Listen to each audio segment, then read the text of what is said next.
ঘুমানোর আগে লা ইলাহা ইল্লাল্লাহ 100 বার পড়লে কি হয় জানলে আপনি অবাক হয়ে যাবেন। এটা যদি আপনি জানেন তাহলে আপনি কখনোই আমলটি আর ছাড়বেন না। লা ইলাহা ইল্লাল্লাহ এই কালিমাটা আমরা জানি না এমন কেউ নাই, যারা মুসলমান আছি তারা আমরা সকলেই লা ইলাহা ইল্লাল্লাহ, আল্লাহ ছাড়া কোনো মাবুদ নাই, কি বলেন আছে? এই লা ইলাহা ইল্লাল্লাহর এতটা ফজিলত নবীজি সাল্লাল্লাহু আলাইহি ওয়াসাল্লাম জানিয়ে দিয়েছেন। এই লা ইলাহা ইল্লাল্লাহ যদি এক পাল্লায় রাখা হয়, অন্য পাল্লায় যদি এই দুনিয়া এবং দুনিয়ার ভিতরে যা কিছু আছে, আসমান জমিন চন্দ্র সূর্য সব কিছু যদি এক পাল্লায় রাখা হয়, তাহলে লা ইলাহা ইল্লাল্লাহর পাল্লাটা কয়েক কোটি গুণ বেশি ভারী হয়ে যাবে। সুতরাং লা ইলাহা ইল্লাল্লাহর ফজিলত কম না বেশি? অনেক বেশি। এই লা ইলাহা ইল্লাল্লাহর জিকির আমরা পড়তেই চাই না। অনেকে সকালবেলা ইমান আনছে, আবার দুপুরবেলা তারা এমন কাজ করছে ইমান থেকে দূরে সরে যায়, এরকম হয় না? নবীজি সাল্লাল্লাহু আলাইহি ওয়াসাল্লাম বলে দিয়েছেন, শেষ জামানে এমন অবস্থা হবে, সকালবেলা মুমিন থাকবে, সন্ধ্যাবেলা কাফের হবে, আবার সন্ধ্যাবেলা মুমিন হবে, সকালবেলা কাফের হয়ে যাবে। এই জন্য ইমানকে নবায়ন করার জন্য বেশি বেশি করে লা ইলাহা ইল্লাল্লাহ পড়ার দরকার আছে না নাই? লা ইলাহা ইল্লাল্লাহ পড়লে আপনাকে আল্লাহ পাক রব্বুল আলামিন অভাব থেকে দূর করবেন, আল্লাহ তাআলা আপনার জীবনে বরকত দান করবেন, দুনিয়াতেও শান্তি দিবেন, আখিরাতেও আল্লাহ তাআলা শান্তির ব্যবস্থা করবেন। লা ইলাহা ইল্লাল্লাহ পড়ার দরকার আছে না নাই? নবীজি সাল্লাল্লাহু আলাইহি ওয়াসাল্লাম জানিয়ে দিয়েছেন, মান ক্বালা লা ইলাহা ইল্লাল্লাহ দাখালাল জান্নাহ, যে ব্যক্তি লা ইলাহা ইল্লাল্লাহ পড়বে উইল গো টু প্যারাডাইস, সে জান্নাতে চলে যাবে। তো লা ইলাহা ইল্লাল্লাহর ফজিলত কম না বেশি?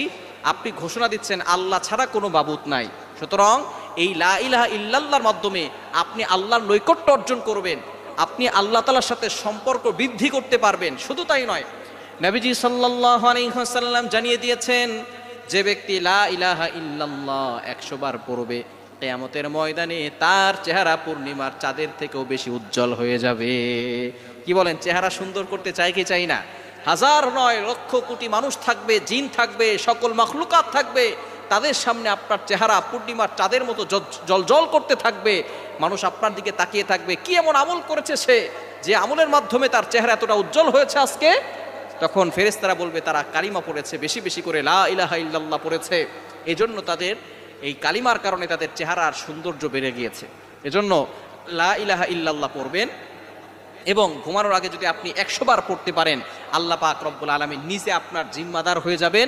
আল্লাহ আপনাকে বিপদ আপদ থেকে হেফাজত করবেন, এবং কঠিন থেকে কঠিন রোগ থেকে আল্লাহ আপনাকে হেফাজত করবেন। আল্লাহ তাআলা আপনার জিম্মাদার হয়ে যাবে। এজন্য আল্লাহ তাআলা জিম্মাদার হয়ে যাক, এটাকে আমরা চাই কি চাই না? কেননা যদি কারো জিম্মাদার আল্লাহ হয়ে যান, তাহলে তার আর কোনো টেনশন থাকে না। কি বলেন? টেনশন থাকে? ওমাই ইয়াতাওয়াক্কাল আলাল্লাহি ফাহুয়া হাসবু, যে আল্লাহর উপরে ভরসা করে আল্লাহ তার জন্য যথেষ্ট হয়ে যায়। সুতরাং আল্লাহ আপনার জন্য যথেষ্ট হয়ে যাবে। আপনি ঘুমানোর আগে উযু করে ঘুমাবেন, অবশ্যই উযু করে ঘুমাবেন।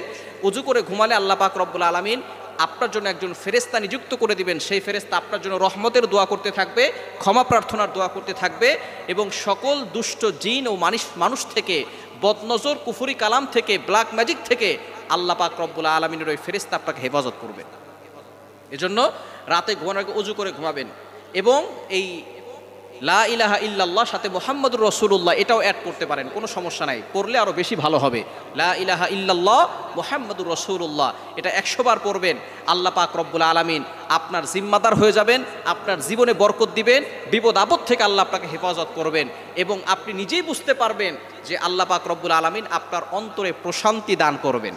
কারণ আল্লাহ তাআলা নিজে বলে দিয়েছেন, 2 নম্বর পারা 2 নম্বর পৃষ্ঠা 10 নম্বর লাইন সূরা বাকারার 151-52 নম্বর আয়াতে আল্লাহ তাআলা জানিয়ে দিয়েছেন, ফাযকুরুনি আযকুরকুম, যে ব্যক্তি আমি আল্লাহকে স্মরণ করে, আমি আল্লাহও তাকে স্মরণ করি। সুবহানাল্লাহি বিহামদি। এজন্য লা ইলাহা ইল্লাল্লাহর ফজিলত অনেক বেশি, এই ফজিলত বলে শেষ করা যাবে না। সুতরাং আপনি প্রতিদিন রাতে ঘুমানোর আগে নিজেও পড়বেন, সন্তানদেরকেও শিখাবেন, স্ত্রীকে, সন্তানকে, ছেলেকে, মেয়েকে, সকলকে শিখাবেন, যে আপনি প্রতিদিন রাতে ঘুমানোর আগে 100 বার লা ইলাহা ইল্লাল্লাহ মুহাম্মাদুর রাসূলুল্লাহ এটা পড়ে ঘুমাবেন।